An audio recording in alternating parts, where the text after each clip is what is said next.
We have the outline of the roof already on the floor here. We're going to use it to find out the length of the gable end studs. And so we already snapped this early. We snapped the roof outline so we could establish the trusses and build those. Now we're going to use the same outline to find out the length and the location of our gable end wall studs.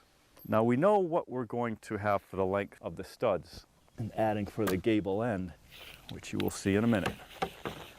To lay out the balloon frame gable end wall, I first marked the stud locations on the top plate that we drew on the deck when we built our trusses. I then draw a parallel line above the height of the roof peak and mark the same stud locations on it. And then 63 1/4. Yep. See, I'm going from this mark to this mark, but I only have to go in between up to the top of the roof. I connect the marks with a straight edge to represent the edge of the stud. I can then measure the distance between the plate and the long or short point of the stud as it intersects with the top plate. That's the bottom of the top plate, and I measure straight down to that red line, which is the top of the stud. I add this distance to the standard height of my wall studs. This gives me the exact height of each stud in the gable end wall. That's what's nice about having the layout right on the floor.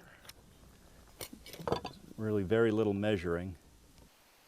While I'm at it, I lay the top plates down on the deck and mark the stud locations. This way, when I build the walls, I'll know where to locate the studs. For this wall, we opted for a window centered under the gable. I adjusted my stud locations to land on either side of the window. Before I move on, I mark the stud locations on the bottom plate as well.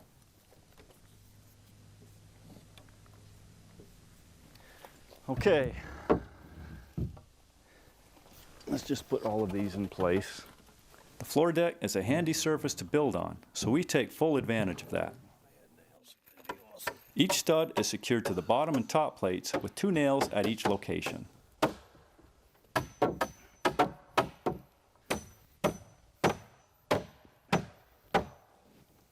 75 inches. The rough opening header and sill consist of single 2x4s secured to the adjacent studs at the proper height. Cut it out!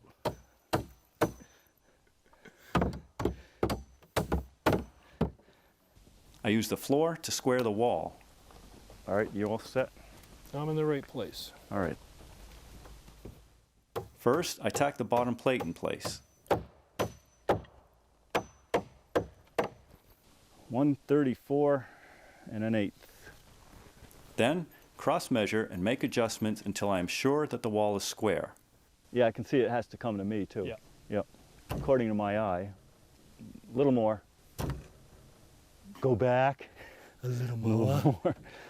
All right, right there.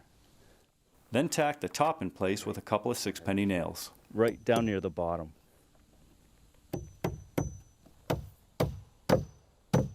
Good. All right.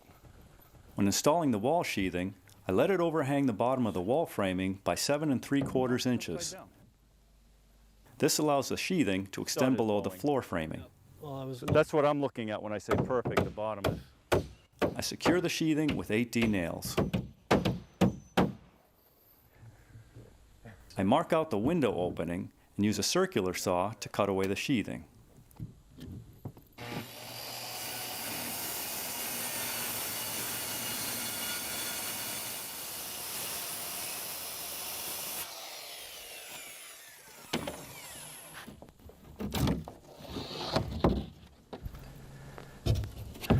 Writing is up.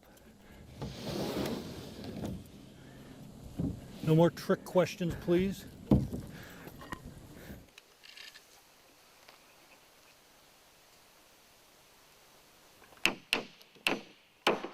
Once secured, I cut the sheathing flush with the top plates.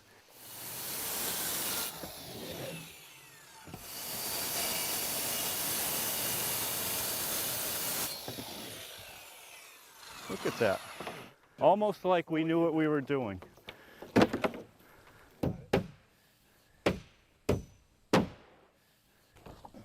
I apply self-adhesive flashing tape over all of the seams between the wall sheathing panels.